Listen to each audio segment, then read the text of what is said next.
for Spiritual Living's Law of Attraction and Creation class on health.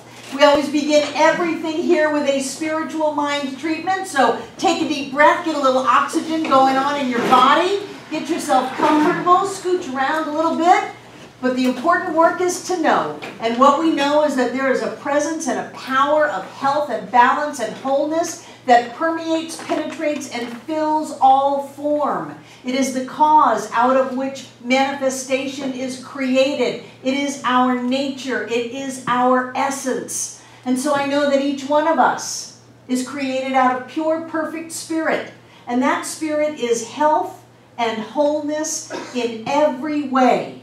And I know that as we come together this evening, we awaken to the health that is here now, to the energy, to the vitality, to the youth that's in our very cells right here and right now. And so I claim that for each and every one of us. Great lives, blessed lives, happy lives, joy-filled lives, and healthy lives. And in that gratitude for all that is our experience in this life, I turn this treatment loose, knowing that this is the best class ever, as together we say, and so it is.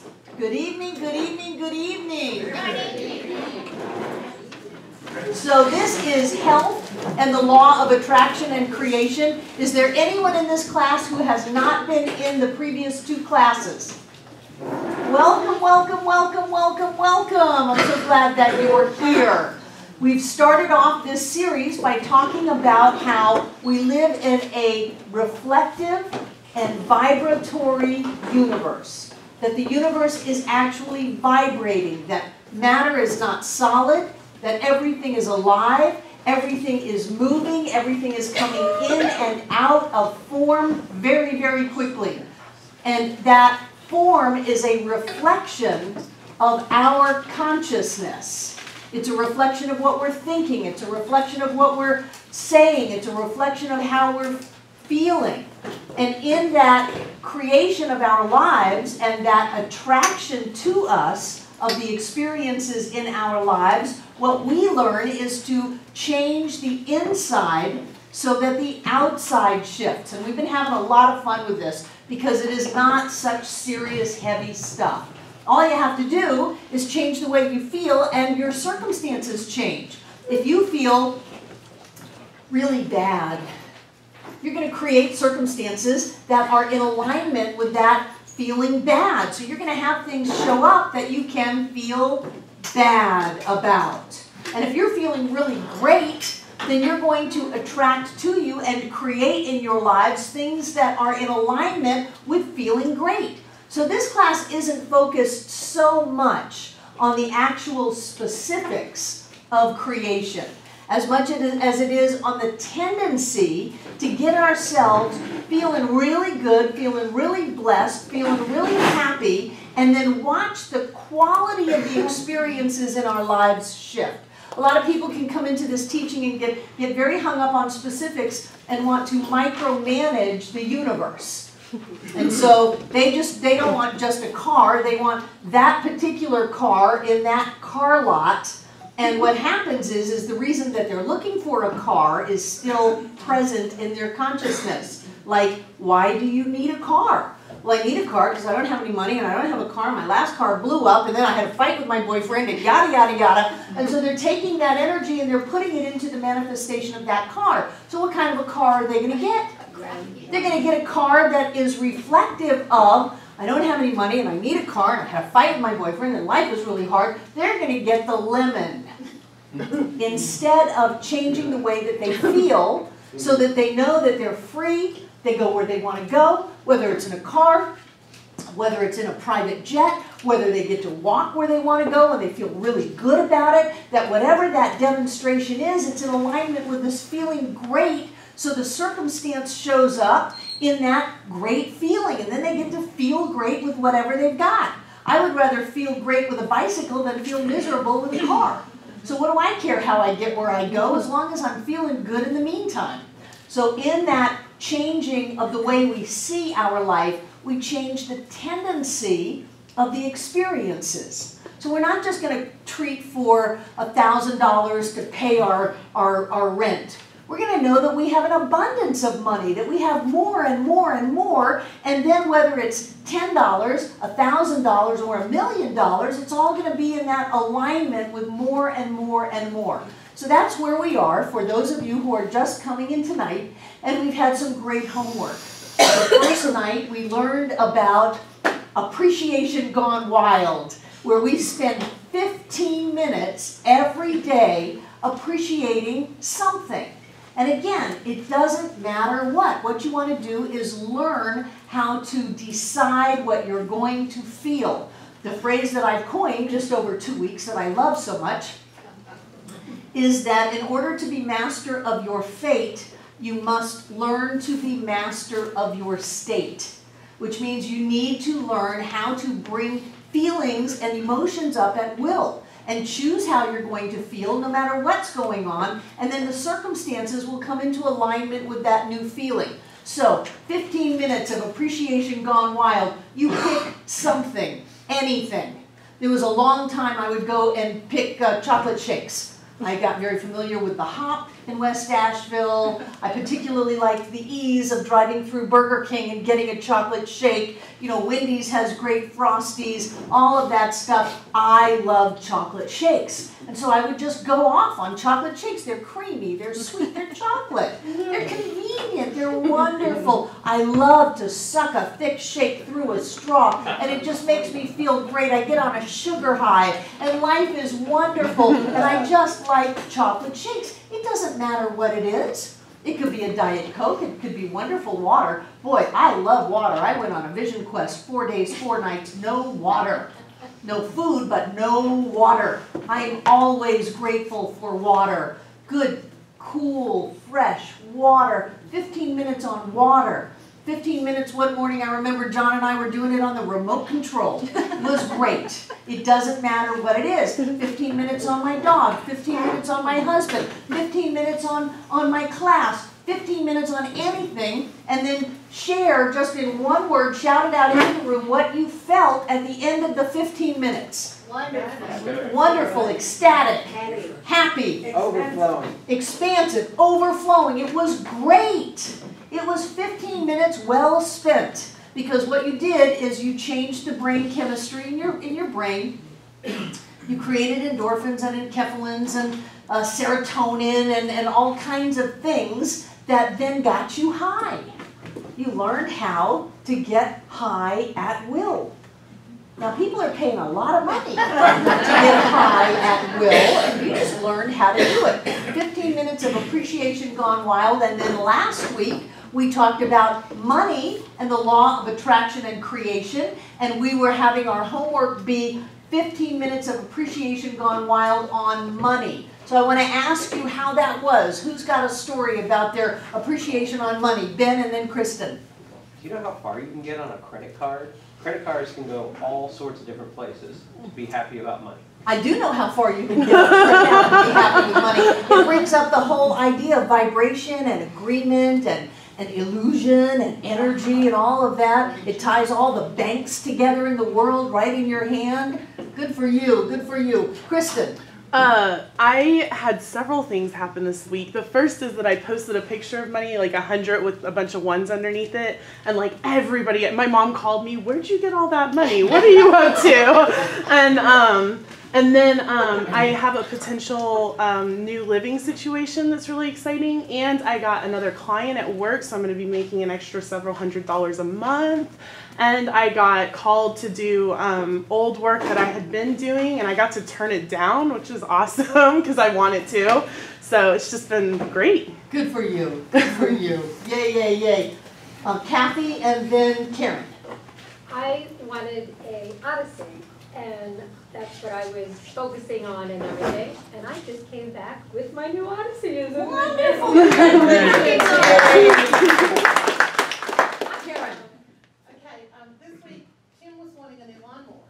And we went to get the lawnmower, and when we went to get it, it was priced wrong, so they had to give it to him $700 or $200 cheaper than what it was. And then it had a scratch on it that they found, so they gave him $50 more off. And then we were with some friends, and they went and got him a present that they had bought that he wasn't expecting, and they brought it to him. Yay! It was cool. Yay! Barbara. I had the amazing experience of attracting generous people. And was at a flower event and realized a friend from out of state was there, looked her up. She said, please join our group. And her student treated everyone to so many things at dinner. And if there was ever an example of an abundant, generous-hearted person, I just wanted to kind of can him and spread him around. Well, He you did. was so joyful. Uh-huh. Ordering this, and it's on me, and ordering that, it's on me, and please choose what you like. And it was just, and then I felt generous when I left. Of course. So I shared that with other people that I met along the way. So it was just beautiful. Good for you, good for you. Yeah. How was the experience of the appreciation gone wild on money? It was different Sandy. than what I expected it to be. We actually got paid today to sit on the sofa and do absolutely nothing. So how was your experience of the 15 minutes of appreciation gone wild on money? Patty, you said it was different than you thought it was going to be. Yeah, I really thought, I don't know, money is just money, and now it's different. It changed my view around what money is about, it's paper and metal, but there's a whole different side of that energetically that I had never connected to, that this gave me a different view of. Different, positive, negative? Oh, I think it'll be positive. Positive. Yeah. Money is great. Yeah. Money is great. And if you think that money is great, money will seek you out. What I want to know is how was the appreciation gone wild different when it was focused on money? Ben said he did it on a credit card. Susan? For me, there was a sense of confidence. The more I focused on the money and the knowing of the process and the belief in the process, it was, oh sure, I just know that all the money I need is there. It wasn't words, it went from words into the reality of it and a strong belief of it. Not that I didn't have the belief before. It's a different level, shift gears. So help me understand, you were sitting there just thinking about the abundance of money. Yes. And you got a real sense that there's more than enough. Knowing, it was really a knowing about that, yes. Great, great. So it wasn't holding a credit card in your hand. It was just exploring this idea of abundance. Right, and maybe it Wonderful. was the lack of fear that I had exhibited about not enough, it will run out, I won't have it, etc. There's a lot of money. That's what the knowing was. Good. There is a lot of money. Good, good. I forgot your name. Beverly. Beverly, and then June, and then Barbara, and we'll call it after that. I had, Victoria. one of the things you said about John putting, we think money's dirty, and John put money in his pennies in his mouth and all this kind of thing. And I went home, and I had some $100 bills, and I took them out, and I spread them around my bedroom and my bed, and I made friends with them. Good. Hey, Ben. Yeah, you're my friend. Good. It just changed the whole thing about, you gotta save it and hide it and do this and that and whatever and budget it. It was, no, you're my friends, come on. Wonderful, wonderful, wonderful. Victoria. One day I concentrated just on my bank, which is the State Employees Credit Union. When I first came to Asheville, plus years ago, there was one branch of the State Employees Credit Union. That was the Biltmore branch, and that was it. And just, thinking about the credit union and how they've grown and grown and grown and grown, and to the point to where they can share that, and they built the cancer center at Memorial Mission, and the abundance that's there and the overflow, and it just kind of grew and grew and grew. And this week I went through my mother's stuff again and found more money. Yay. Yay. Yeah. Good. Yay, State Employees Credit Union. State Employees Credit Barbara. When I did the appreciation on anything in my environment in 15 minutes, I found that really easy because I could be running in the botanical gardens and I'd focus on the leaves and plants, and everything was sensory and right there. And wherever I was, I could find stuff. And with the money, it's like, okay, well, money's not abundance is always around me, but I don't see cash everywhere I go in my environment. So I have like $450 in large bills saved, so I threw them up in the air and I had 15 minutes of fun with that. But then the next day when I was running in the botanicals, I'm like, okay, well I need to go home and do something else with money. So for me it was more challenging to do it, honestly. So I thought, okay, well maybe if I focused on abundance and all the ways in my life I'm abundant, which was easy to do, because I'm abundant in so many ways. But the actual physical money and the sensory of it, I was thinking, oh, what are her notes? What are some ideas, to do that? So I love to hear more ideas of that. Great, great. Throw out some ideas of what you focused on. Ben focused on a credit card. Victoria focused on her bank. Confidence. Beverly focused on cash. You focused on abundance. I focused on money coming to me from all different avenues. Great. Appreciation of money coming to you from all different avenues. Wonderful. Yes. I took a ton of ones and counted them with my eyes closed like they were hundreds. Great, over and over. Playing with that. Who else? Yeah, and I do the fundraising deposits where I work, so I always have lots of money at my desk. So I just played with it before I gave it to them. Yay! Play with it. Play with your money. Throw it up in the air. Sleep with it. Roll around in it. Put it in your pocket. Get used to it. Katie. I just did like free writing on money, and when I did that, it came to me. What'd you do? Free writing, so I just set a timer for 15 minutes, and I just would write, but the topic was appreciating money. Okay. So just whatever would come up, so it would come Wonderful. up. Wonderful. You wrote on it. You journaled on money. Free association with money. Great, great, great. So if you didn't do that last week, that's all right. We're always in the eternal now. There's always plenty of time. You can do that this week in conjunction with the homework that you're going to get at the end of this class. So do your 15 minutes of appreciation gone wild. It will change your life. It will change the way you experience life. And so many of us are trying to attract or create or manifest a thing so that we can feel a certain way. And I'm a firm believer of just going ahead and going for the feeling and let the things show up as they will. But go ahead and be happy, be wealthy, be joyous, be filled with energy, and then watch the circumstances in your life show up. Because if you are afraid of money, if you're not liking money, if you think money is dirty, if you think you've got to hide it or save it or put it away, money is going to avoid you and go find someone else. And so what you want to do is be that attractive part, that manifesting creative part, that vibrational equivalent to a lot. And that comes with happiness and joy. So thank you for sharing that. I love this process. It's wonderful, wonderful, wonderful. Tonight we're going to talk on health and the law of attraction and creation. And I just want to make sure we're all on the same page, so I'm going to do a quick review, but I'm going to go off from there. This is not my standard mind-body connection kind of thing, but just so that we have an understanding of how our body works in terms of us creating our experience of physical health and wholeness. I want to just kind of give us all a review. So, do you know that your body is constantly changing?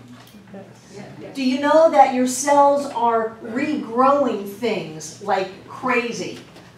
Yes. Good, good, good. I got this from Deepak Chopra's regeneration schedule. I think it was his Ageless Body, Timeless Mind 1993 book. And what he says is that every 120 days you have all new red blood cells.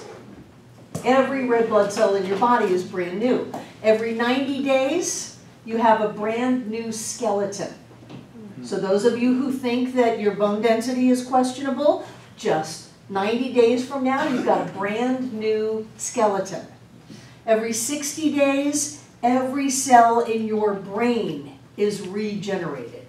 So you have a new brain. So grow a smart one. Every 49 days, you have a brand new bladder. Every 45 days, you have a new liver. You have a brand new liver. So those of you who have questionable pasts, not to worry. Every 45 days you get a brand new liver, and every 30 days you have new hair and new skin. Now for some of us, we have the old hair hanging on, but every 30 days you have brand new skin and you have brand new hair. Who was the guy that we saw in Orlando? Austin Vickers. Austin Vickers was doing a presentation for our annual convention in Orlando, and he was saying, when I talk to people and they talk to me about their knee, I have to ask them which knee are they talking about.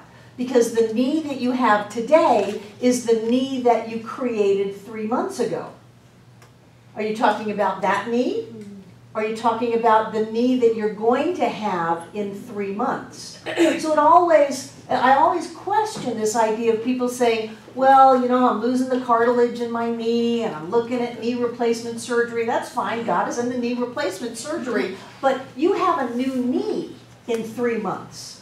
So what is it that is growing the same issue in our lives? If we're growing a brand new pancreas, then what is it that's going on that's continuing to create a pancreas that either does or does not create insulin?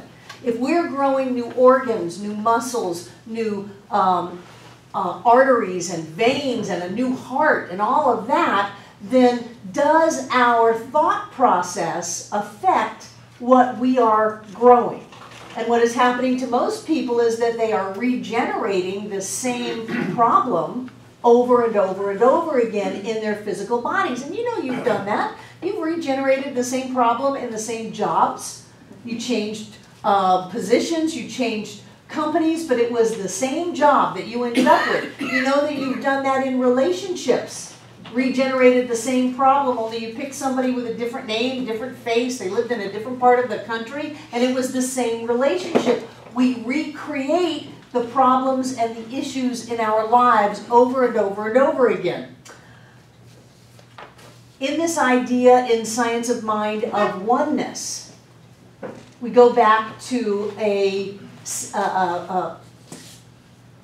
idea that there is an inherent health and wholeness in the universe.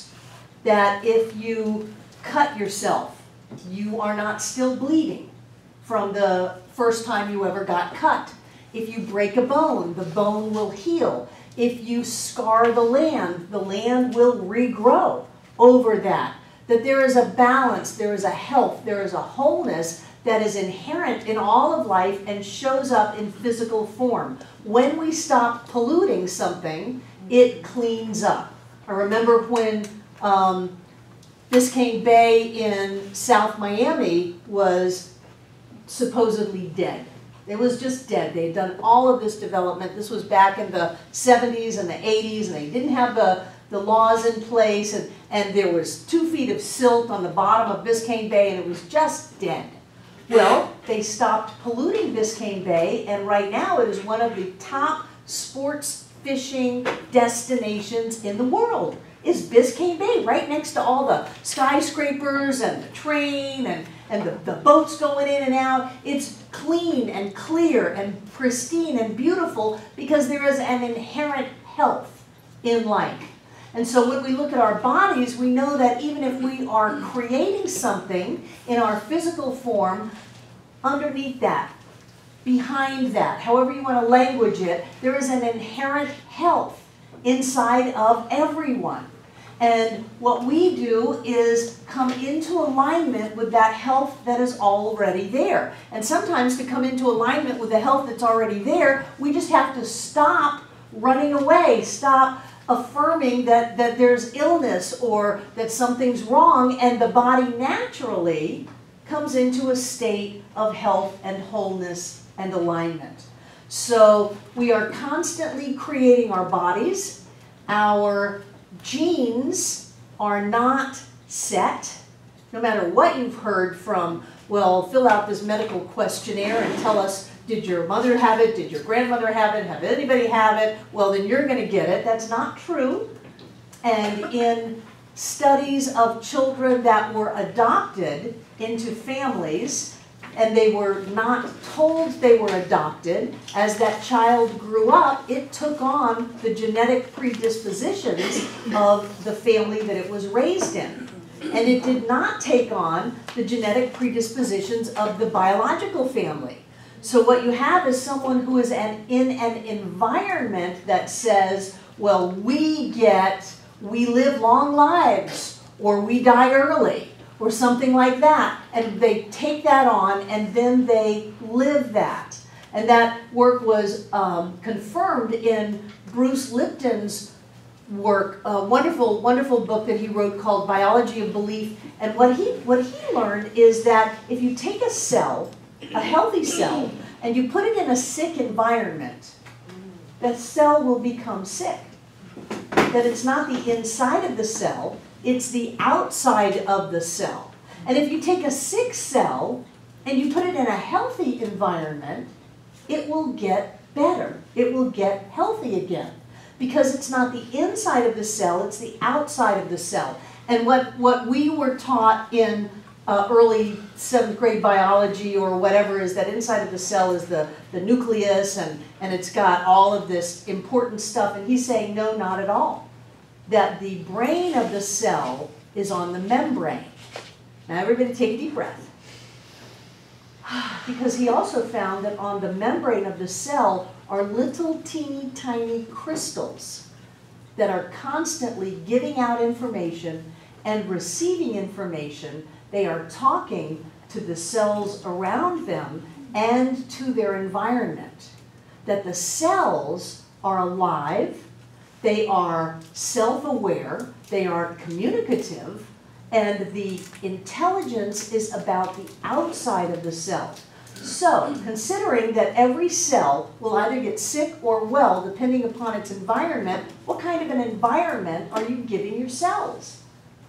What are you doing to your cells? What kind of feeling are you holding on to? What levels of stress do you have? What fear and anxiety is going on? What depression is happening? And how is that affecting your perfectly good, not genetically predisposed to anything other than being healthy and whole, your perfectly good cells? And if you have cells that are not doing what you want them to do, the important thing to do is to create an environment around them that will allow them to come back to their natural state of health and wholeness, or as they regenerate, that will allow the new cells to be brought into form as their perfect, healthy, whole cells. So that we may have talked ourselves into getting sick, but we don't have to stay there. And according to Deepak Chopra, we don't have to stay there very long at all.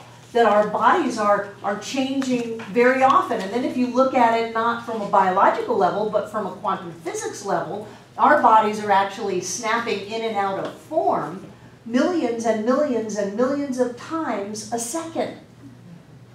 Because is it a particle, is it a wave? Is it a particle, is it a wave? It's a particle, it's a wave. We are energy beings focused in physical form, so we keep snapping in and out of physical form. And my question is, at what point from that energy vibration are we in alignment with the health and wholeness that we are, and we pop back in, and all of a sudden they say it's been a miraculous healing.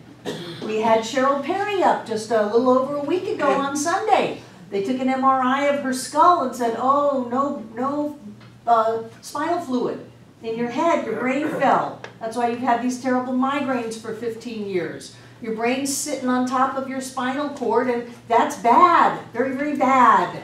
And so she had 15 people doing spiritual mind treatment, which is knowing her absolute health and wholeness. Not that this was the right surgeon, or they would find the right pill, or the right surgical procedure, just that she was already healthy and whole. And at one of those times of her not being in physical form and being in alignment with all of the health and wholeness of the universe, when she snapped back into physical form in that nanosecond, her head was filled with spinal fluid. And the neurosurgeon said, this is a spontaneous healing. Shazam! How does that happen? How do miracles miracles like that happen. It happens because the body is changing all the time. The body changes all the time. People say, some people say, I don't know, no, none of you say this. Some people say that I can look at food and gain weight. And do you know that that has been proven? That someone can look at food and be weighed before the food look and after the food look, and they have put on weight, which doesn't make any sense because where did they get it? You know, if anything, we're off-gassing steam in our lives. Pardon me? The universe is abundant. The universe is abundant. They took something that had some mass to it from somewhere and packed it onto their body, probably right here, and put on weight. Because when they told themselves, if I just look at that, I'll put on weight, the body said, okay. And it's important for you to get that your body will listen to everything you tell it. If you tell your body you're tired, you will be tired. You see it with kids. Come on, it's time to go mow the grass. Oh man, I'm so tired. Oh, I just don't think I can do it. I just don't think I can even keep my eyes open. Oh wow, we're gonna go to the movies. Okay, I'm ready to go. What happened to cutting the grass? It's all in the story that we tell ourselves. If we tell ourselves that we're getting old, guess what? We're gonna get old. I'm watching Deepak Chopra's Growing Younger, Getting Better, Growing Younger, something like that. His new DVD on health. And he says, tell yourself that you're 20 years younger than your chronological age. He says there's a chronological age that is your birth certificate. There's a biological age, which is the way your body is. And some people, their body's biological age is much older than their chronological age, and some people, their biological age is younger than their chronological age. And then there's your psychological age, and he says the psychological age is the one that you want to work on. Tell yourself you're 20 years younger.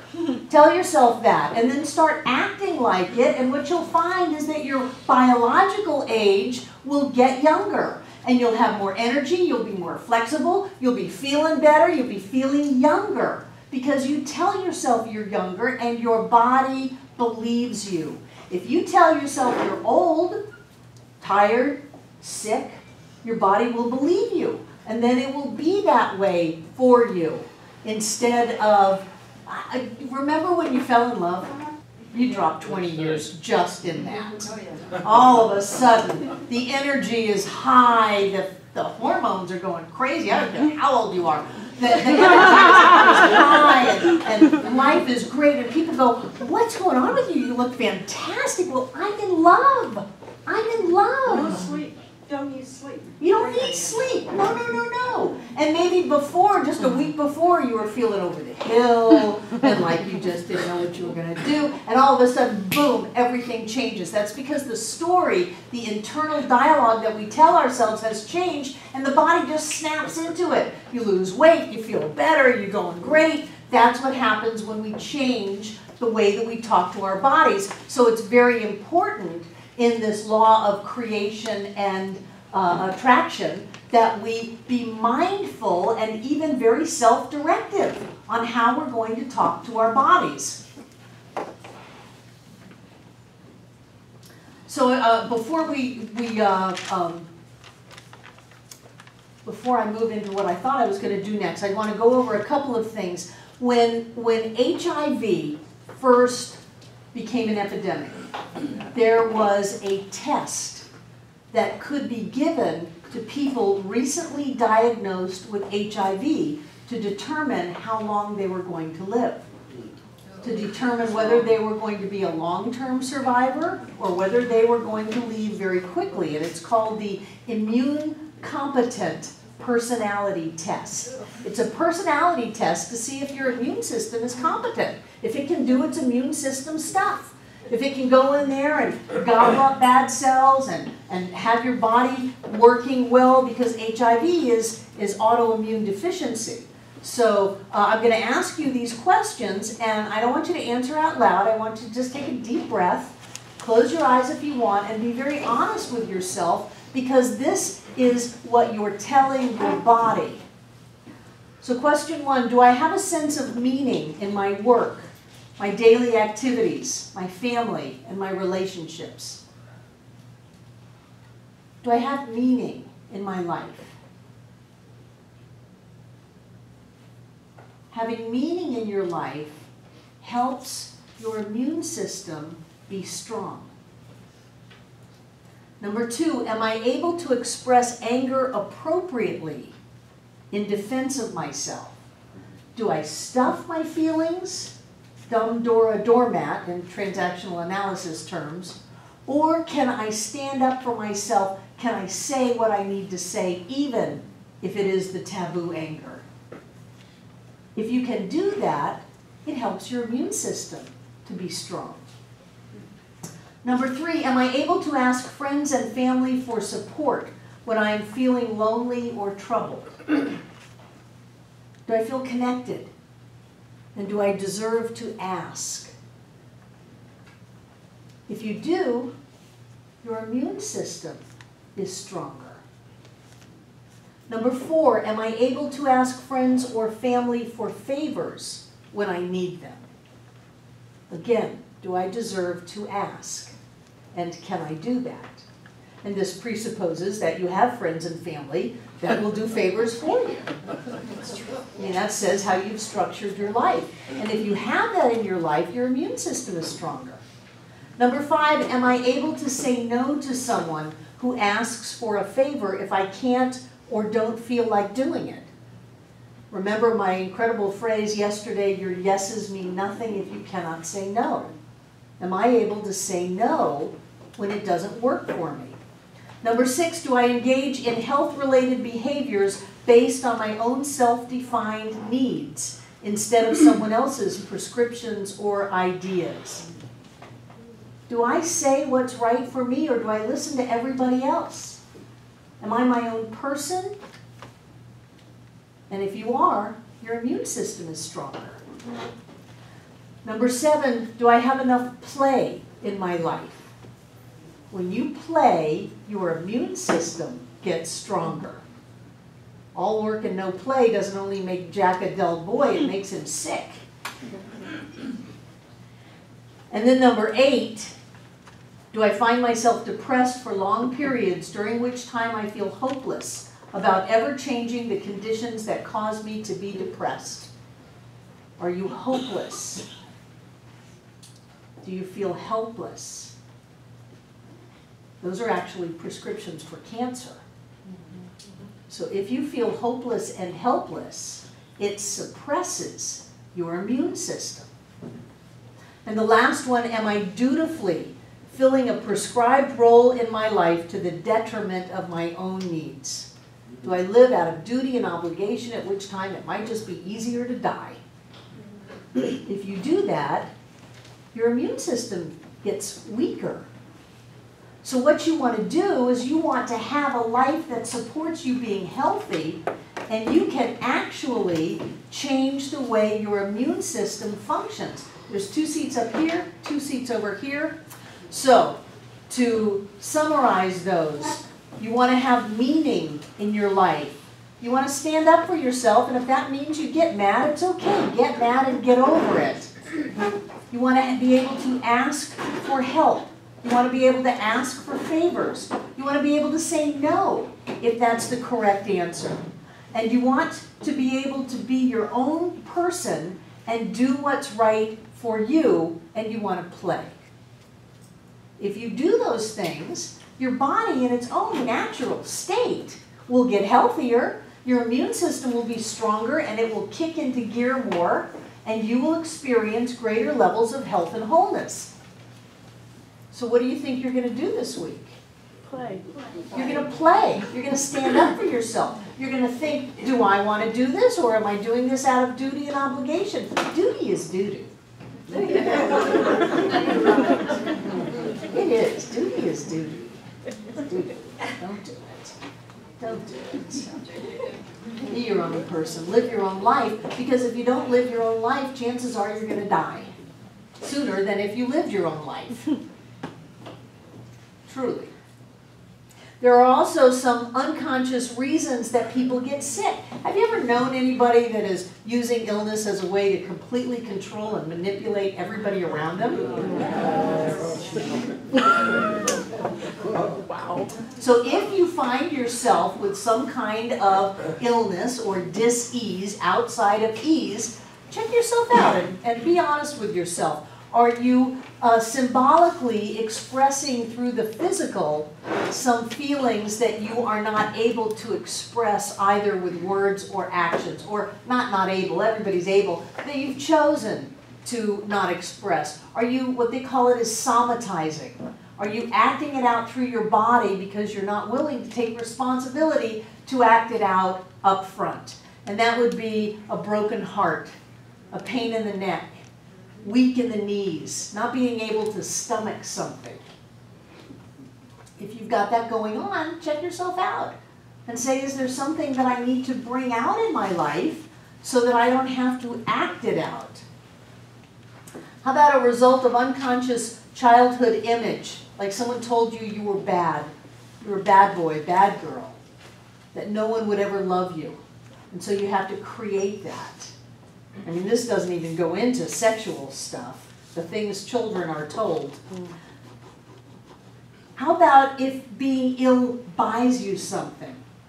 You get out of doing something. Oh, I can't go, I'm sick. I didn't want to go. So I don't have to go because I got sick. I know people who have claimed illness as an excuse and then they get sick because they claimed it. I know for kids a lot, they'll get sick so they don't have to do something. How about to get attention? Is that the only way you can get attention is to get sick? Oh, poor baby. Oh, what a shame. Yuck. How about a chance to just take a break, to figure things out, to regroup, to go through a change in life? Or how about a way of letting yourself off the hook, just so you'll do it, but don't expect me to do it well, so that I don't have to because I've gotten sick. How about something, I don't know if any of you have done this, I've seen this a number of times in my counseling, that people get sick on certain days. Or people get sick at a certain time of the year, and they don't realize, and I'll say, have you ever done this? Oh yeah, this happens pretty regularly. When? Flu season. Flu season, or on the anniversary of some traumatic experience, or someone died, and you have all of that sadness shoved in, and so you have permission to let it out when the calendar says it's okay, that kind of thing. Is there a reoccurring cycle of that in your life?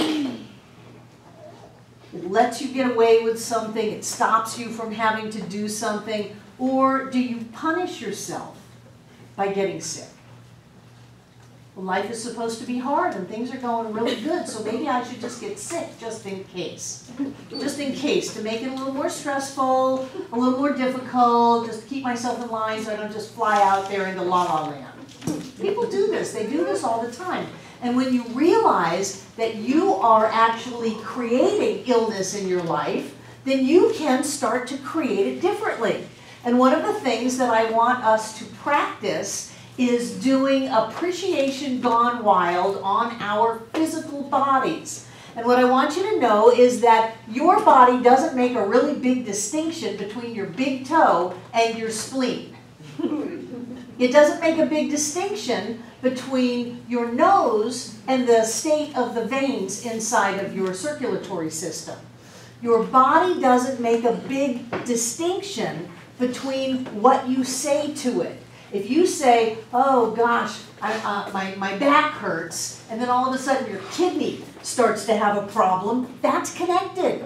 Because the body said, oh my God, there's something wrong here, and that's manifested. So easy peasy thing to do, which is what we're going to do before the break, is find something of your physical state that you like, that you really like. Maybe it's your ear, maybe it's your nose, maybe it's your eye, maybe it's your hair. I love my hair. I absolutely love my hair. I think I've got the best hair I've ever had in my life, and I love it, and I'm not shy about telling people, especially people who touch my hair like hairdressers. before I let them touch my hair, I explain to them that I have great hair. I have great hair. I love my hair because I want them in alignment with that. So what is it? Is it your foot? Is it your ankle? Is it the way that you can breathe deeply in your Tai Chi class? Is it your balance? Is it your vision? Is it your hearing? Is it your taste? What is it about your body, one thing that you like? And what you're going to do is find a partner, pair up, and spend 5 minutes, just 5, it's not 15, 5 minutes telling them all about the wonderful things of just this one part of your physical body, just one part of it. Are you ready? Pick a person to go first. I'll tell you when the 5 minutes is up, and then you'll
I'll tell you.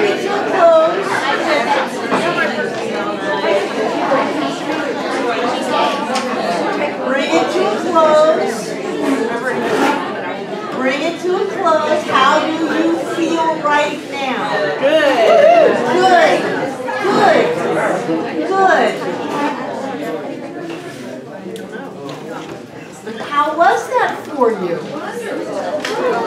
Wonderful. Did anybody have trouble doing it? You had trouble. What did you have trouble with? It just felt embarrassing somehow. It felt embarrassing. Isn't that wonderful that you have that awareness? That liking some part of your body is embarrassing. Chances are that has something to do with some part of you that thinks that you shouldn't be out there or shouldn't be seen or something like that. And that probably goes to some young part of you. Maybe you got in trouble when you drew attention to yourself. Something like that. Good information to have, and it's important that you practice being embarrassed. It's important that you practice being embarrassed. It really is. It is very important that you practice being embarrassed. Susan? I had difficulty picking one thing. You had to limit yourself to just one thing and this great body? Good. I won't keep you that limited during the week. Who else? What happened for you? Michael? I kind of get lost in the words. I can get into the feelings more than the word. When I try to, it feels like I'm just faking it, but I'm making up these words, but could you hold the feeling of Yeah. awe and splendor of some part of your body? Yeah, it was like the whole homework for the last 3 weeks been the same thing. If I try to say Don't do the words, just do the feelings. We use the words to get to the feelings, you jump right to the feelings. Just stay with the feelings. Yeah. Did anybody run out of stuff to think about after a certain amount of time? Did you have to kind of regroup? And what happened? What happened, Wilma? I just run out of things to say. And did you just stop talking? Yes. Okay. Who ran out of things to say and then didn't stop talking? Barbara. Oh, I stopped briefly, and then I thought of something else. And then you thought of something else. Because you looked and said, crap, you know, I still have 3 more minutes. What am I, oh, I thought of something. Great. Who else? Ben. I started thinking about the parts that I don't normally think about, of the things that I like. Yeah, good. Thomas. Yeah, I listened to Dinah, she was talking about her eyes, and I had a much deeper appreciation for my eyes. And then when I did my hands, and I just love my hands and my eyes, and I'm looking forward to more appreciation, deeper appreciation of my body, because it's there, and Good. Looking forward to more appreciation of your body. What is your name? My name's Steve. Hi, Steve. You noticed, talking about my hands, I felt what you were saying. My whole body was bathed in the good feelings. Yes, your whole body is bathed in the good feelings because we are not separate entities. Our body is a whole, and our thought process and all of that is one big whole. Who had their hand up? What is your name? B. B. Oh, B, yes. Hi, B. It was Becca. All of a sudden, during the whole thing, I was just overwhelmed with incredible sense of connection and love. Yeah. It was just overwhelming. Yeah. Absolutely. And what environment does that put the cells in your body in? Yeah. Yes, it's amazing. Deborah. Barbara, there's a little minor discussion going on back here. Would you say just something about how to practice being embarrassed? Do it. Just keep doing it. Who are you here with? Great. Tell her every day something that you like about yourself. And what you'll do is you'll get used to that feeling of embarrassment. You wouldn't be here if you were going to hide. It's not going to happen. Is to practice doing that which is embarrassing. Because it's not wrong to say, look at me, I feel great. For me, what's wrong is to say, don't look at me, I feel terrible. No. We're not supposed to live that way. We're supposed to say, hey, you want to go hiking? I'm feeling great. Let's go hiking. I'm feeling wonderful. Let's go out. Let's do something because I feel so good. Jane. Yeah, I just, what I really love is my face. It's really new. And I suddenly realized it's not my face so much as what's behind my face, you know, myself. And it's reflected in my face, but that's what I really love. Wonderful, Yeah. wonderful. So, yeah, I can look in the mirror and no matter how little sleep I've had or anything, my face always looks great. You do have a great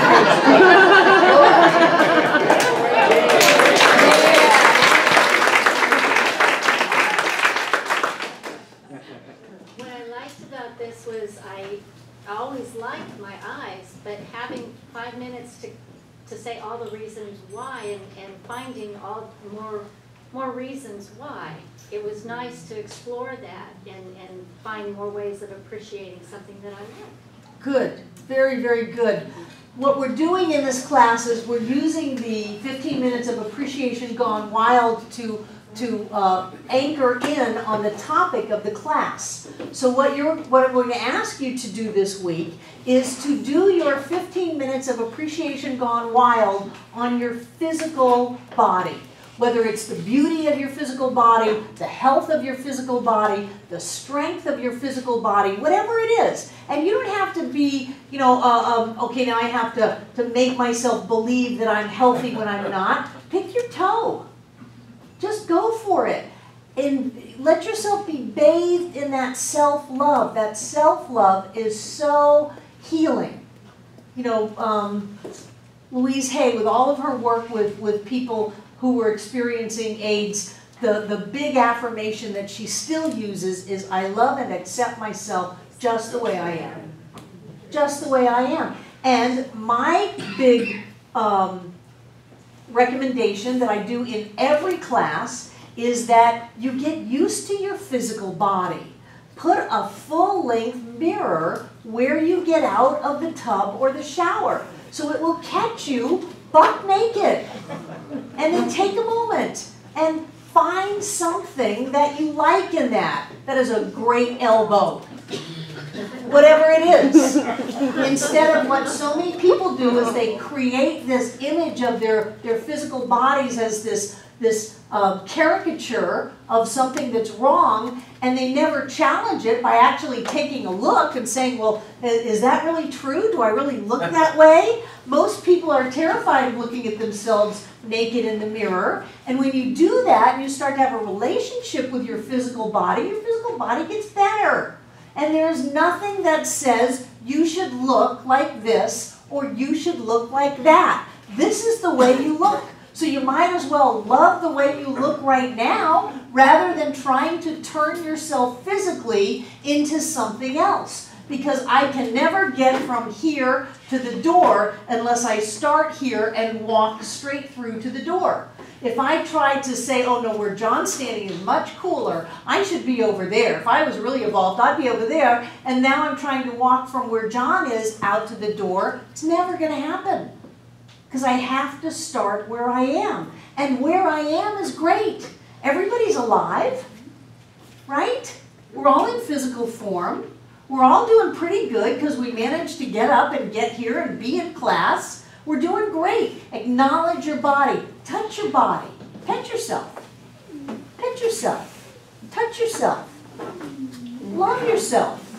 Give yourself some kudos. I'm doing pretty good.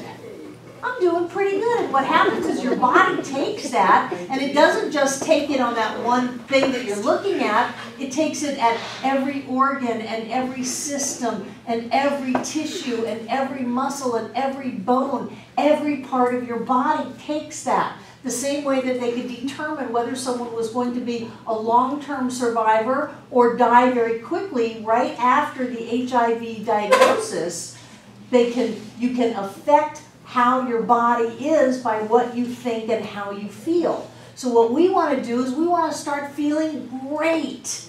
You know, you may want to go hiking, but you may only be able to get to the door. Feel great about getting to the door. Feel great about that. Victoria comes in with those crutches, and I go, hot damn, she was on a walker when she first came here. She's doing great. Got this thing that kind of keeps her balanced, but she's also the poster child for the Swim for MS national program. She's doing great. We're all doing great. Let's give ourselves that instead of looking at what little tiny thing may not quite be what we were told it was supposed to be a long time ago. That's a crock. We're all doing great. Give yourself that positive reinforcement and watch how your body just naturally starts to heal. Let's take a break.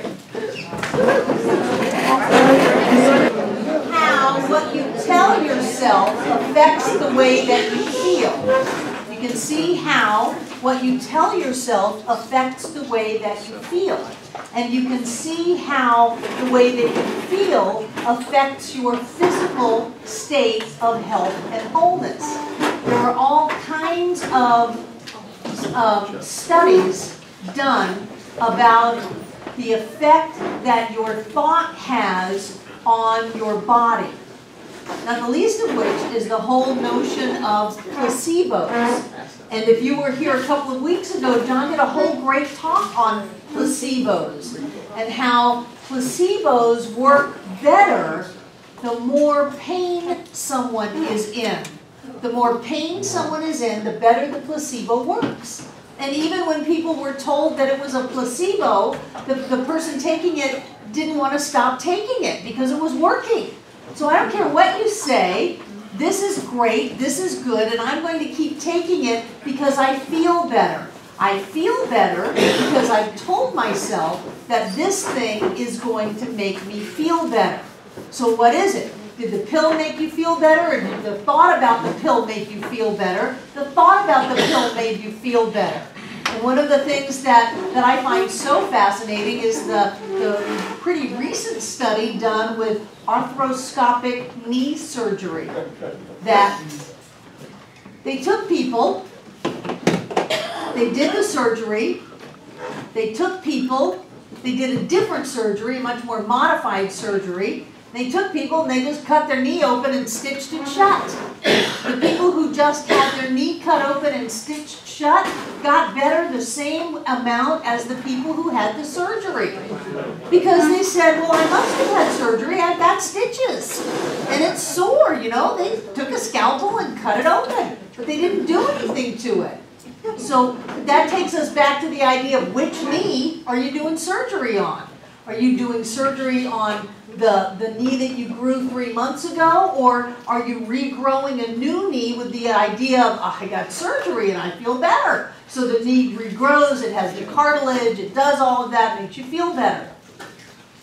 Not only do the stories that you tell yourself affect how you are health-wise, but the stories that other people tell themselves or tell you affects how your body does. Have you ever had someone look at you and go, oh, you look terrible. Oh, man, are you sick?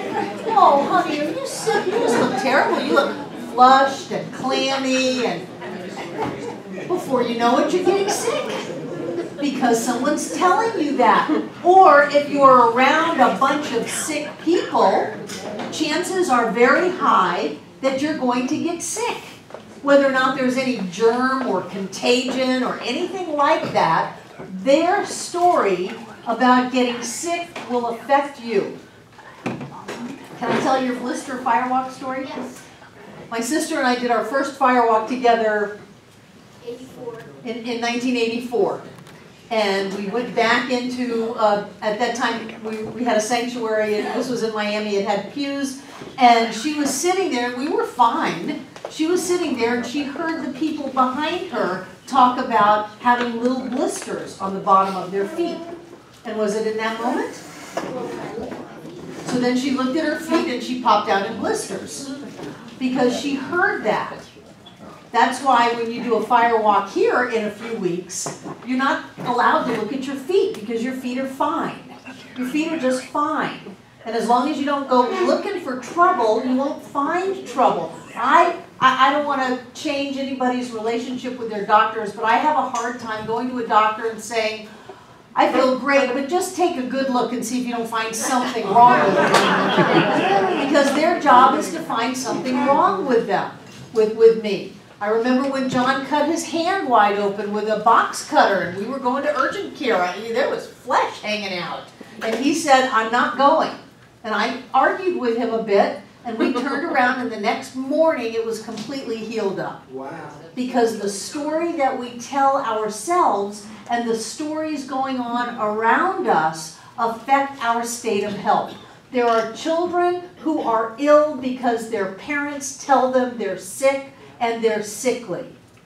They tell them that they're going to get sick, and so that child becomes ill because of the story around them.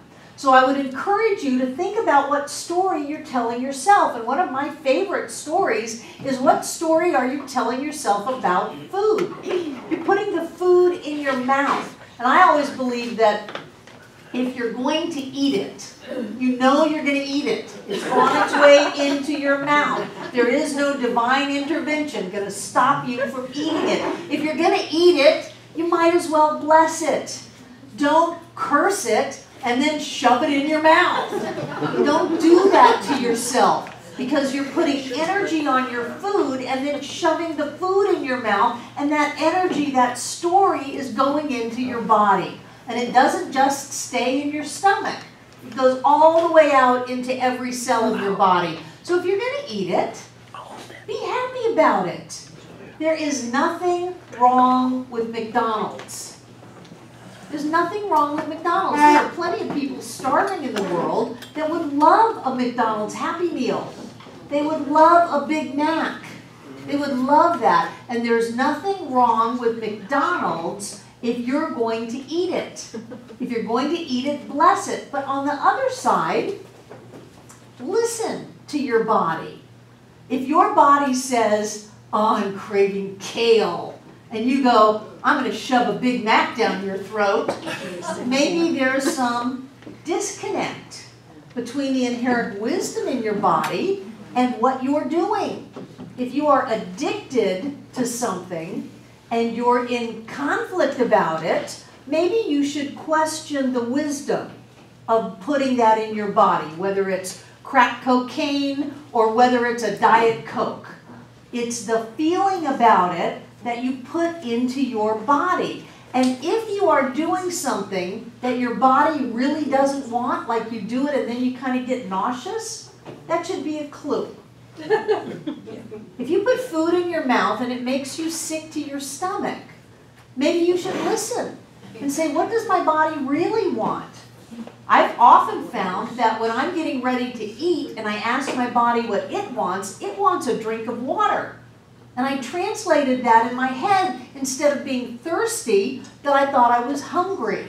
And so here I am getting ready to shove all this food in my mouth, and really what my body wants is a glass of water, just water. And if I drink the water, very often my body's not hungry. Don't get me wrong, I love to shove food in my mouth. And I don't, for the most part, I don't critique what I eat. If I want to eat it, I eat it. But if I eat it, I'm happy. I'm blessing it. I'm joy-filled. You know, I believe in butter. I believe that God created butter. God is in the butter. I don't want any canola oil, hydrogenized. But if you're going to dip something in a lovely thing of melted butter, then be happy about it. Because your body is made to metabolize anything that you put in it, including GMO food. Right on. Including non-organic, including meat, including fast food. However, if you're not in alignment with that, if you're really honest with yourself and your body is saying, God, would you just give me a break and not eat for a couple of hours and let me just digest this food, and maybe a little green wouldn't kill you, then listen to that. Listen to that in your body, and as you take it in, feel good about it. It doesn't mean you're never going to be able to have Breyer's ice cream again. It just means for this moment, what you're consuming is what your body wants. So learn to listen to your body. I think that's what the whole blessing of the food was about. It was about bringing you into alignment with gratitude and a vibrational integrity with the food. Some people say that if you bless your food, you lift the vibrational frequency up of it. I don't know. I just know that it's better to eat happy. It's better to eat in gratitude. It's better to eat in alignment with your food. And please, just take a breath between bites. Pause. Chew. Doesn't mean you can't have it. Just may take you more than 3 seconds to consume it. I heard somebody once say the best thing you can ever do for your stomach is to chew your food. That's it. Doesn't matter what you put in it, just chew it. Give your stomach a chance. And so develop this sense of a relationship with your body, which I've had a little trouble in my life because I feel like I'm this amazing being and I'm just dragging my body along. So sometimes my physical body feels like it's just kind of being dragged along with where Barbara's going.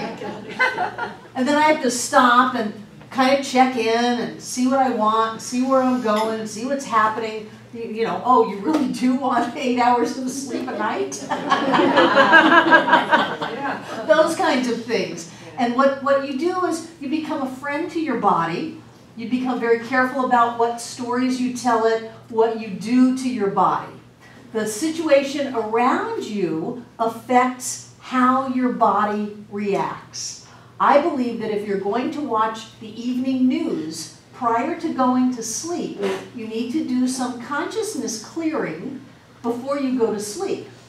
I heard Michael Beckwith say that every newscast is a prayer request. So if you watch the news, go into a state affirming that everything is fine, there is truly only peace and abundance and health and wholeness, and humanity is doing what humanity needs to do to achieve that state of openness and enlightenment and love and connection. And then you can go to sleep, because the situation around you will actually make your body do things. Like the commercial that comes on and says, it's flu season. You know how many people get sick on the spot because they had that and then they fall asleep? So the subconscious is working on that. So John's going to do a little demonstration to show you how what you see affects you. Yes, Kristen. About the news thing, I had a friend who told me once, this is the most helpful thing anybody's ever said about it, that the news is there to tell you the weirdest things and the most out there things that are going on. And so the worse the news is, it means the better the world is, because that's the norm, and the news is there to tell you what's not the norm. Thank you. Alrighty then. I want to speak to Margaret's experience with her blisters. I told my teacher, the one that taught me how to do fire walking, about that. He said, oh, it's nothing. He had a group of engineers that went through a fire walk, and 2 weeks after they had their fire walk, they had lunch. One of them pulled his socks off, showed the blisters on his feet, and while they sat around that table, 2 weeks later, they all got blisters. How does that work?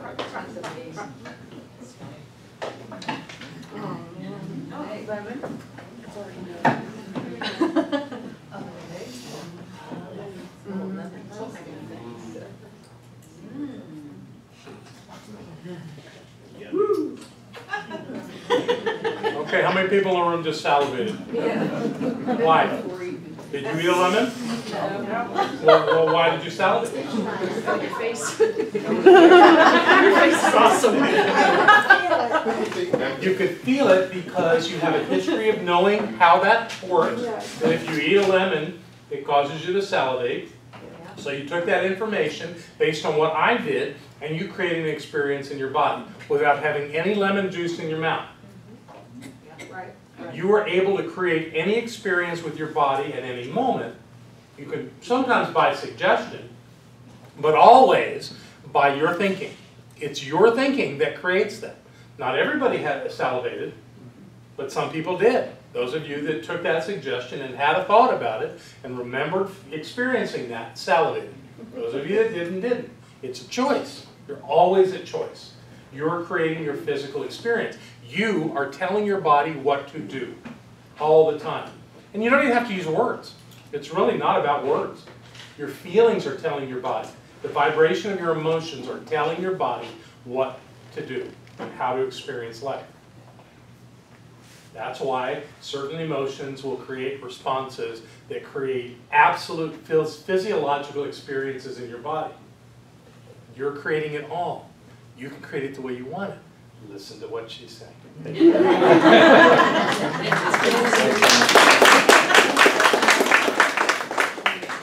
If you're ever, yes, Steve. That's per second, not per minute. Oh, per second. Okay. So if you're ever afraid, you can simply breathe and your fear will shift into excitement. If you're ever afraid, you can breathe and your fear will shift. Fear is about, And if you force yourself to breathe, you'll shift that. And it'll have a corresponding shift inside of your physical body. You make 1 to 3 million new cells per second. Wow, holy crap. What do you do? 1 to 3 million new cells per second. What did you say, Jane? What do you do with the old one? I have an answer. You want to know what you do with the others? You exhale them in particles. And you know where they go? Into everybody else's body. True. We all have, we've been in this room together tonight, we all have particles from one another's body in us. No more boundaries.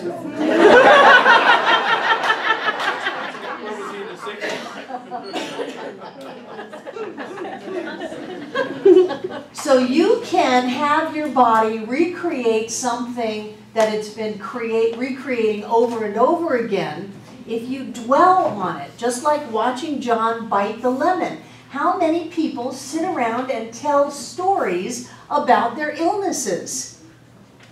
Someone has a broken arm. Oh, that's nothing, boy. Back 25 years ago, I broke blah, blah, blah. Well, what happens, just like salivating to the lemon, you're telling your body to re-experience that state of being broken, of things being wrong. People who compare stories about illnesses, and Carolyn Mace calls it more psychologically, but physically as well, calls it woundology. My wound is bigger than your wound. And when you sit around and talk about that, you create that experience in your body. The same way that you salivated by watching John bite into the lemon, when you think about being sick, you create that inside of your physical body. When you hang around with people who are sick, do you remember the stories about the medical students who catch every disease that they read about, even though it's physically impossible? You know, the joke is that the young male medical student just went through menopause and lines up all of these gender-specific female diseases. And that's because once you get the idea about it and you couch it with some fear, then you start brewing it and cooking it and creating it inside of you. So I want to do a little exercise that I learned from Brian Biro a number of years ago, and this has served me well. There are certain neurolinguistic programming type positions that you can be in that lend themselves to feeling good. And there are certain ones that don't. Being all hunched over is not good for you. When people used to say stand up straight, it's good for you. Stand up straight, hold your head up, pull your shoulders back, lift that state of physicalness in your body, and your body moves better, it lives better, it breathes better, it works better. So there are times when we are not feeling our best. A friend of mine, David Alt in Atlanta, was posting on how very ill he was, and yet he had inspiration in him that he wanted to give on Sunday. And sure enough, he went to his center on Sunday, and he had a fantastic celebration, and then he went to the urgent care, where they diagnosed him with bronchitis and put him on antibiotics and all of that. And John and I were saying, well, you know, that's what we do.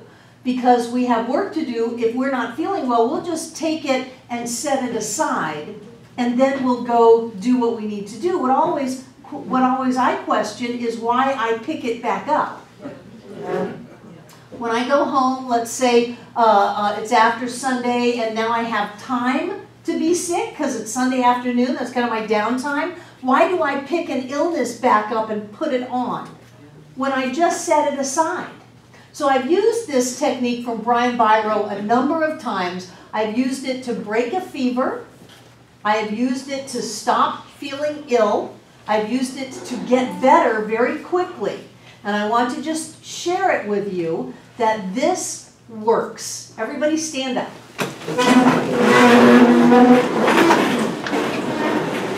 So this is the first part. If you're in bed, get out of bed and stand up. That's your first statement of, I'm not sick, I'm fine. Now you're going to stand straight and you're going to look up. Got it? And now you're going to smile. And now you're going to move. Be careful, don't bump into too many people. But what you're going to do is you're going to look up and smile and move around.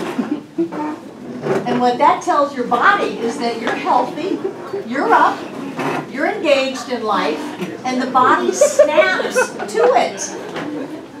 You can break a fever in 10 minutes. Because the body will start being what you are asking it to be, which is healthy and mobile, and oh my gosh, she's smiling. Well, we can't have 103-degree temperature if she's smiling and moving around. And then give yourself a little affect, you know, give yourself a little oomph. Maybe you started off just barely able to move, but now you're feeling better, you're breathing better, and you're looking up. There's a whole physiological, psychological connection with looking up. I don't know if it's got to do with the third eye or what. And the smile tells your body everything's okay. You got it? Yes. How do you feel right now? Feel good. Your job is to feel good. How you feel is very, very important. How you feel is more important than what you've got. How you feel is more important than who likes you and who doesn't. How you feel is more important than what you are doing. How do you feel? Oh, well, I shouldn't be so important in the world that my feelings are that important. Yes, in your world, your feelings are the most important. And your feelings, you can change. You can change by what you tell yourself. You can change by the visual images you give yourself. You can change by allowing yourself to pick one thing that is good and great and share that.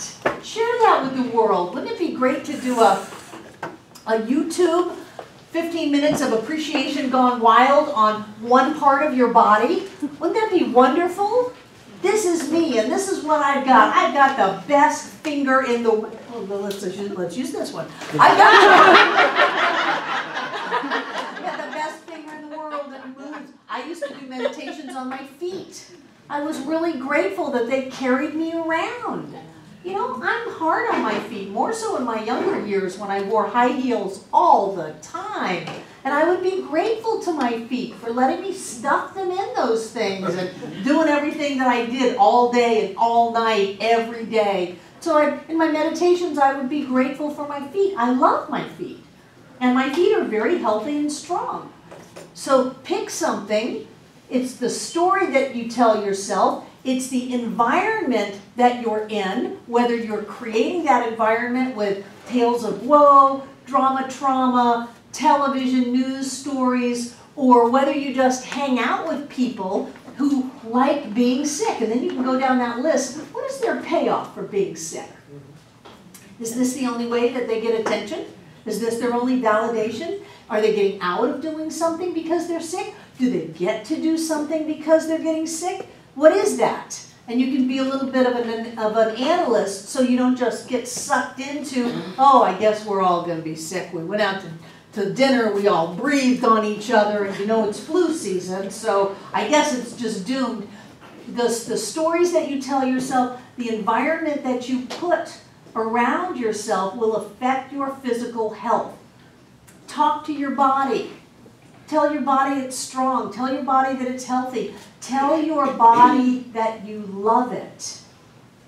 Tell your body that it's perfect, just the way it is.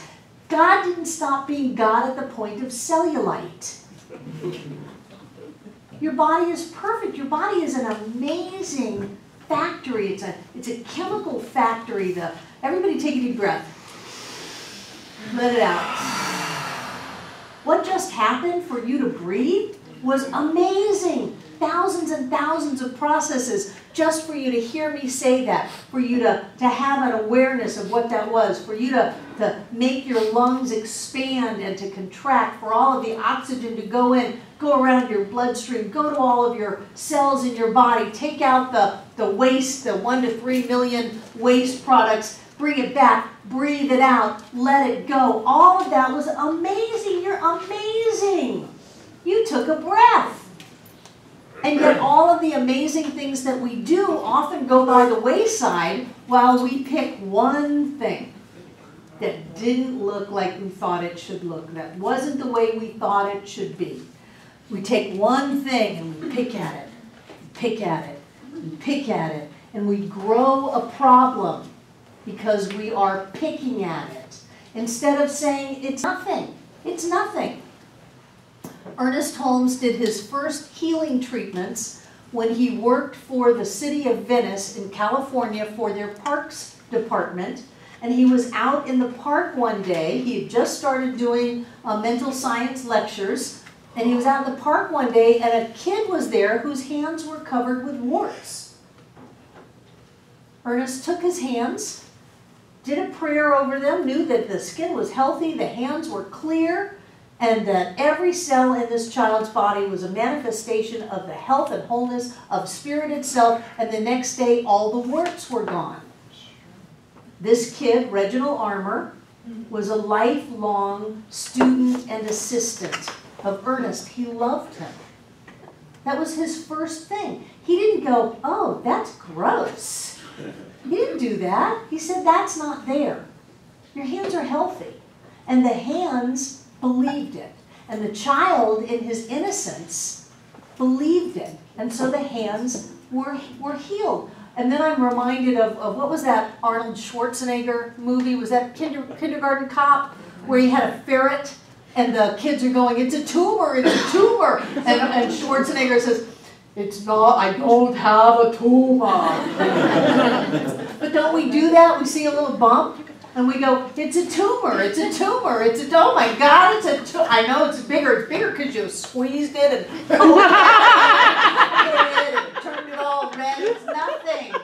It's nothing. The body grows things. And the body lets them go, and if we'll just let it go, it'll go away. Steve? You just answered my question. Things like if I have a fever or a malaise, to reframe it, is there a place in science mind to reframe it as this is a fever of getting more purified? Sure, Thomas had a stroke of genius. Yeah, and they say if you don't have the common cold, then you're going to build up all kinds of toxins and things. So I'm often just releasing, and I release in living color. This color today's green. Rather than saying what's wrong with my consciousness, what's wrong with me, that I got sick, what am I trying to do, what am I trying to get out of? It's okay. I love my body. You're doing your perfect body stuff. I'm going to walk around and look up and smile and go do what I need to do, and then I'll rest if I need to rest, and then just don't make that big of a deal out of it. I think that we make too big of a deal out of things. We are alive. It's a miracle. Some of us have different things than other people. Who cares? Each one of us got here tonight. Each one of us is able to function in the world. Each one of us has things that people in other circumstances would do anything to have. Each one of us has that. So take what you've got, bless it, let yourself off the hook that you're not a 16-year-old model who's been starved half her life. Let yourself off the hook. Be who you are, love yourself, live fully, tell yourself good stories, tell yourself good thoughts, and live your life in a happy, healthy way. If you do that, things that may have started to happen in you will reverse. Your immune system, I tell people when they tell me they have XYZ, I look at them, I go, you were born to heal. You were born to heal. That is all that your immune system is supposed to do, is to heal. And your immune system can heal cancers. It can heal any kind of disease or thing that is out of balance in your body. There is nothing that is uncurable. Not until I guess not until they pronounce you dead is anything uncurable. And then you've cured by going on to the other side. So anybody who wants to have a better, healthier experience in their physical body can have that. But once again, it's all on the inside. And when you change the inside, you change all physical form in your life, whether it's your job, your friends, your money, your physical health state. And you can change your physical health state at this very second. Pick something about your body and appreciate it.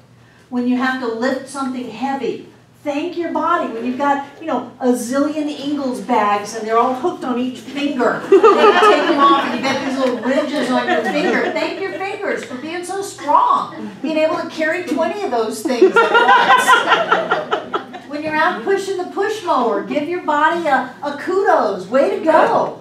Way to go for that. When you're playing your guitar, give your fingers some positive strokes for being amazing. When you're playing the piano, when you're doing life, get on your side.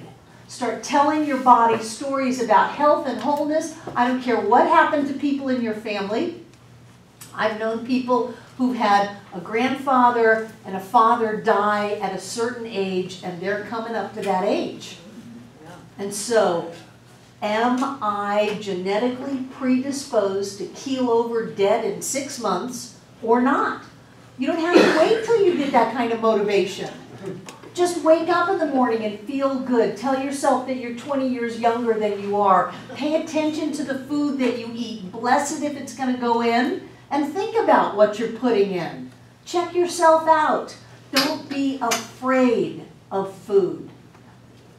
Nothing's to be afraid of. It's all spirit. It's all vibration. Take it in. Don't be afraid of exercise. It's all vibration. It's all energy. Exercise can really get some old stuff out. John and I had some tense moments today, and we looked at each other and said, let's go walk. Let's get it out of us. Let's just get it out. Drink a glass of water and go walk and just let it go. Just get it out. Do that. Do that. If you're bent over, stand up straight. If you're holding your breath, breathe. Things will be better. The earth is not going to swallow you up. Everything really is okay. Get on your side and watch how your body changes. Watch how your body shifts. The only thing that your body wants to do is to please you. So get clear about what would please you. Criticizing, condemning, complaining, you don't want that. You want to uplift yourself in physical form. Jane. When I was a kid, that means the 20s, when I was in my 20s, I got really terrible back kind of a spasm and I couldn't breathe and this and that. And they put me in the hospital. I was working for Columbia University and they put me in the hospital. And so I was lying there and I was in such pain and couldn't breathe. Well, what happened was they gave me a pill. And all the pain disappeared. And I said, oh, all the pain's disappeared. Well, they were stunned. They said, are you sure? And they couldn't believe me. Turns out they'd given me a placebo. That was just, this was years and years ago. And they were just looking at it. It was an experiment. And but I felt perfect. Great. It's all in your head, Jane. I keep telling you that.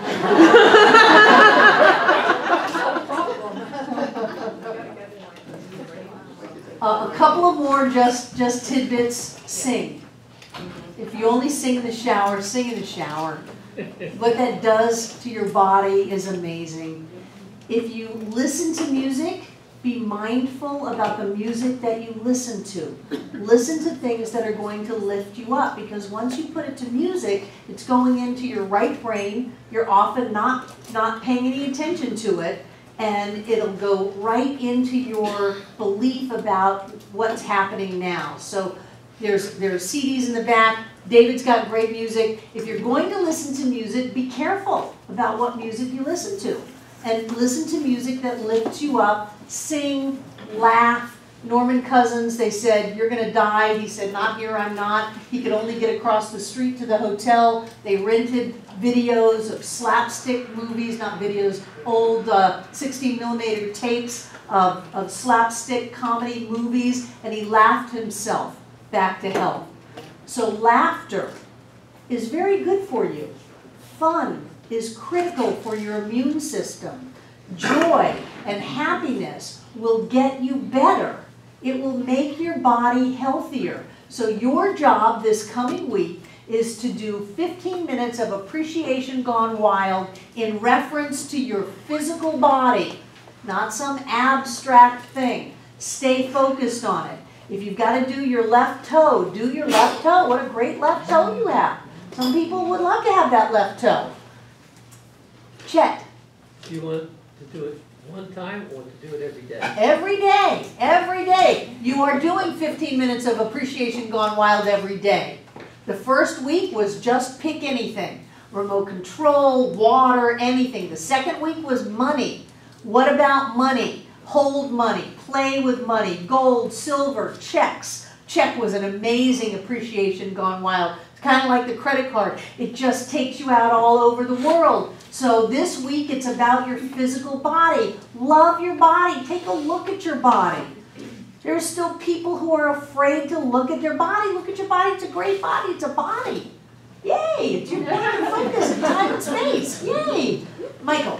Is it important to stay on the same thing for the whole 15 minutes? The same foot or whatever you think?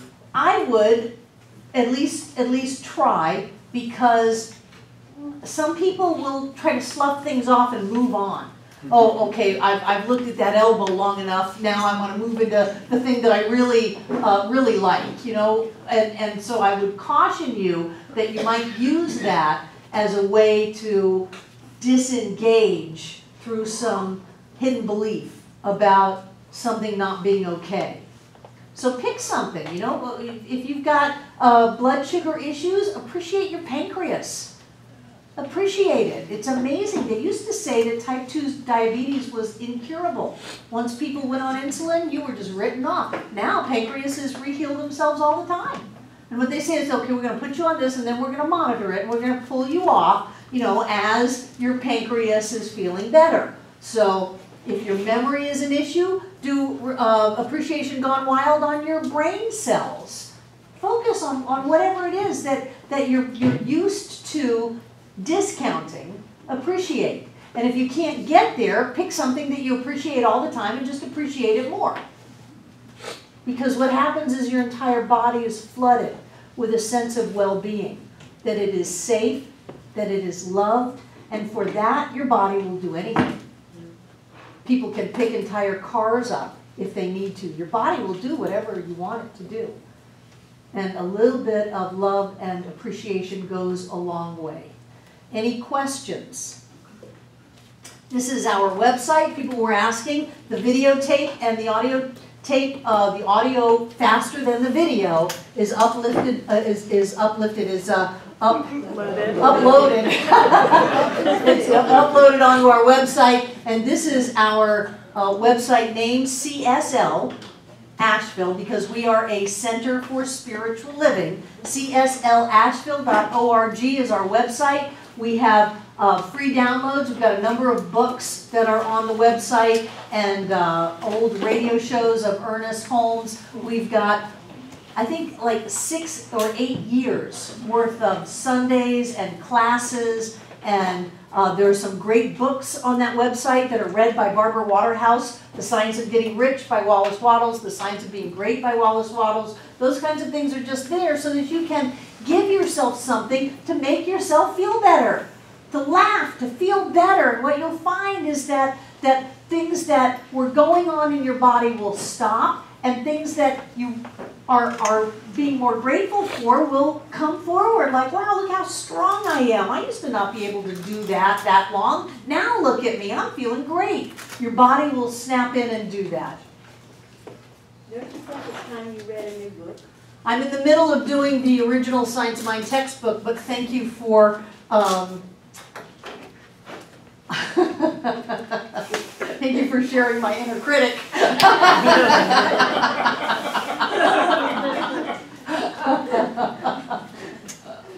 So if I'm creating it on the outside, it must be something that I'm listening to. And I am. I'm halfway through the original 1926 Science of Mind textbook. Because there are people who use our website from all over the world. And they don't have access to books. Are you going to wait till you finish before you put it on? Yes. People don't have access to these things. And one of the things that I learned in the world of the internet is that putting something on a website in Word, the Word document, Microsoft Word, is very Western-centric. That people all over the world, they don't have Microsoft software. They don't have Word. They don't have any way to open that. Right. That you do it in an Adobe file, and they can download Adobe Reader for free anywhere.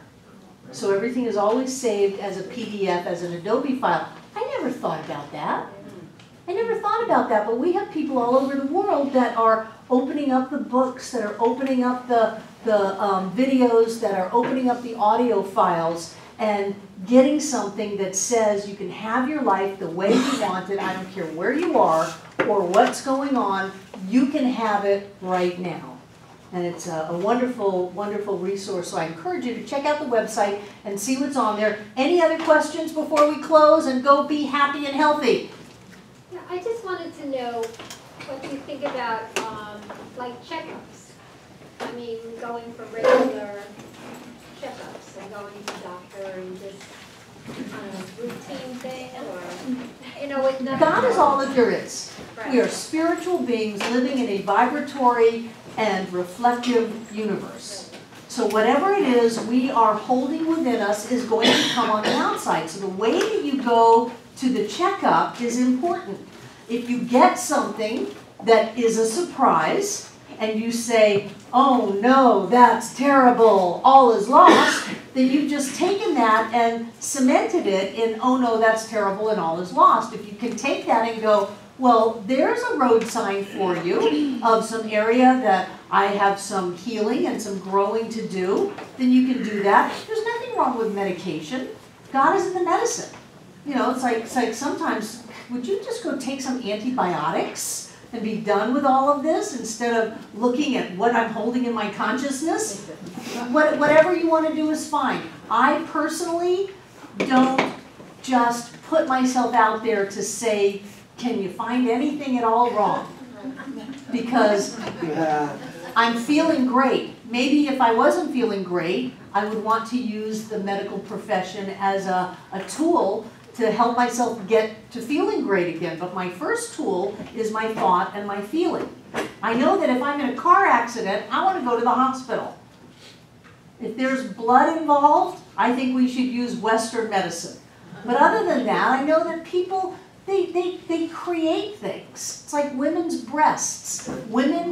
Some women create more interesting tissue than others, and it comes and goes. And if someone anchors in on that and freaks out and pokes at it and squeezes it and talks about it, they can actually bring something up, or they can let it go. So it's all a personal dance, and I don't want to tell people not to use doctors because I use doctors. I just don't like to go looking for things.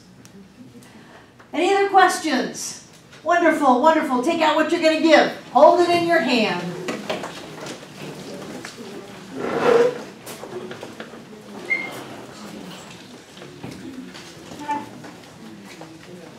Hold it in your hand.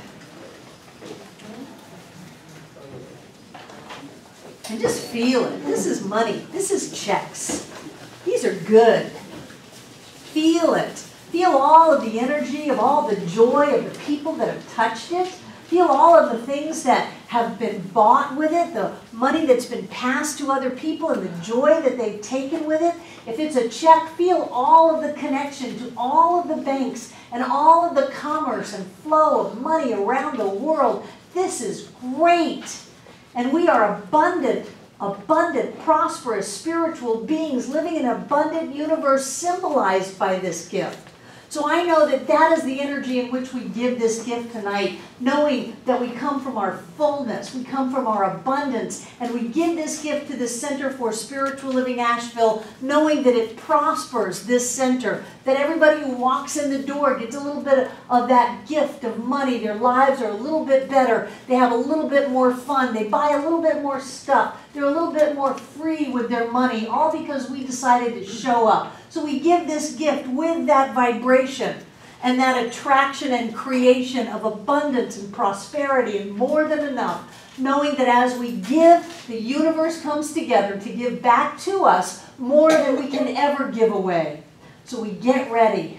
We open up our minds to know that God has ways of giving us money we've never even dreamed of yet. We open up our hearts to know that each of us deserves to live this rich, full, prosperous, blessed life. And then we open up our hands and we get ready. We keep our eyes open, we keep our minds clear, and we accept all of the gifts of life. I know that each one of us comes together this night to make this Center for Spiritual Living Asheville all that it was ever meant to be. It is a place of peace, a beacon of light, a tower of strength, and a fountain of wisdom that touches the lives of all who call it home. And so it is. So it is.